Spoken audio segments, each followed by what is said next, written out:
Stop! Si je te dis qu'il existe une drogue tout à fait légale que tu manges tous les jours et qui cause des millions de morts, me croiras-tu?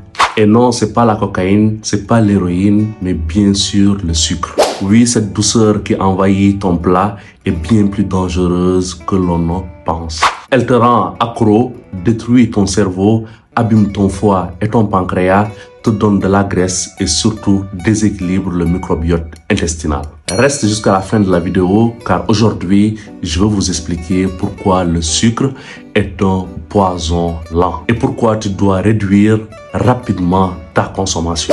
Le sucre rapide, c'est le type de sucre qui se retrouve dans les bonbons, dans les pâtisseries, dans les sodas, etc. Il est digéré rapidement et entraîne des pics glycémiques.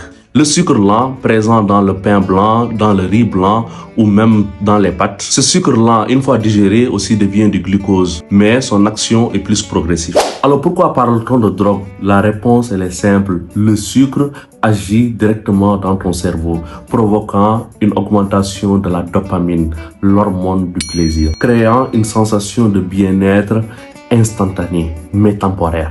Une étude de 2013 publiée par Paul Swan a démontré que des rats utilisés dans cette expérience ont préféré consommer du sucre plutôt que de la cocaïne alors que ces rats étaient accros à la drogue. Alors les industriels utilisent cette dépendance à leur avantage en ajoutant une quantité énorme de sucre dans leurs produits transformés. Résultat, tu en veux toujours plus sans être satisfait. Le sucre n'est pas un plaisir inoffensif. Il est responsable, entre autres, de plusieurs pathologies, telles que les pathologies cardiovasculaires ou encore les AVC. En consommant trop de sucre, tu augmentes de 38% le risque de mourir d'un AVC ou d'une crise cardiaque. Il provoque aussi les pathologies du foie. Ton foie, lorsqu'il est chargé en sucre, le transforme en graisse. Cela mène vers une stéatose hépatique ou encore appelée le foie gras. Une maladie jadis qui se retrouvait chez les alcooliques. L'excès de sucre est aussi responsable de l'obésité et de la graisse abdominale.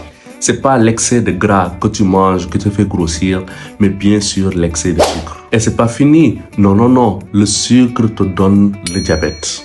Une pathologie grave qui tue énormément de personnes et qui te suit toute ta vie. L'Organisation mondiale de la santé estime que 4,2 millions de personnes décèdent chaque année à cause de la consommation excessive de sucre.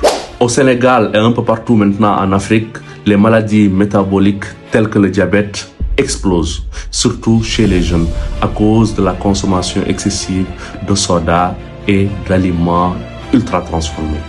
Imagine une simple canette de boisson contient 7 morceaux de sucre. Imagine l'effet que ça fait si tu en consommes tous les jours. Je suis médecin et à chaque fois je vois des gens souffrir à cause des conséquences du sucre. Et je me demande tout le temps si on les avait parlé tôt, aurait-il pu éviter cela? Tu n'as pas besoin que ton corps te dise stop pour réagir. Commence dès maintenant.